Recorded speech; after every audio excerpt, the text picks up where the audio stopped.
চীনকে এখন আর প্রধান নিরাপত্তা হুমকি মনে করে না যুক্তরাষ্ট্র। শুক্রবার প্রকাশিত ন্যাশনাল ডিফেন্স স্ট্র্যাটেজিতে অগ্রাধিকার পেয়েছে দেশের ভূখণ্ড ও পশ্চিম গোলার্ধের নিরাপত্তা।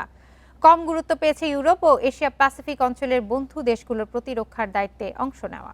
2020 থেকে 2024 সাল পর্যন্ত প্রেসিডেন্ট জো বাইডেনের শাসনামলে চীন ও রাশিয়াকে প্রধান নিরাপত্তা ঝুঁকি হিসেবে বিবেচনা করেছে যুক্তরাষ্ট্র। তাছাড়া গত এক দশক ধরেই ওয়াশিংটনের নিরাপত্তা ও অর্থনৈতিক ক্ষেত্রে বেইজিংকে সবচেয়ে বড় হুমকি হিসেবে দেখা হয়েছে। সম্প্রতি এই নীতিতে পরিবর্তন এনেছেন ডোনাল্ড ট্রাম্প।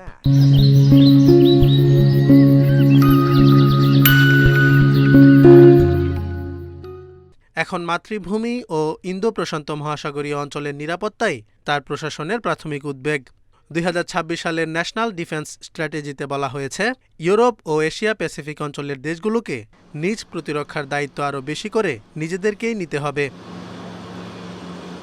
পরিবর্তিত প্রতিরক্ষা কৌশল নথিতে বলা হয়, মার্কিন সামরিক বাহিনী এখন থেকে 4টি কেন্দ্রীয় অগ্রাধিকার দ্বারা পরিচালিত হবে: স্বদেশকে রক্ষা, বিশ্বজুড়ে মিত্রদের মার্কিন সেনাবাহিনীর উপর নির্ভরতা থেকে দূরে সরানো, প্রতিরক্ষা শিল্প ঘাঁটি শক্তিশালী করা এবং নিয়ন্ত্রণ নীতির ক্ষেত্রে চীনকে বাধা দেয়া।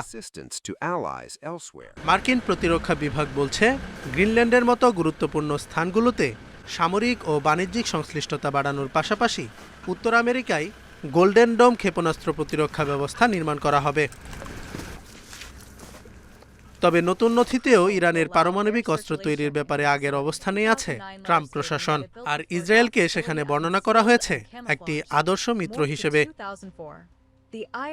Zobayer Hussain, Independent news.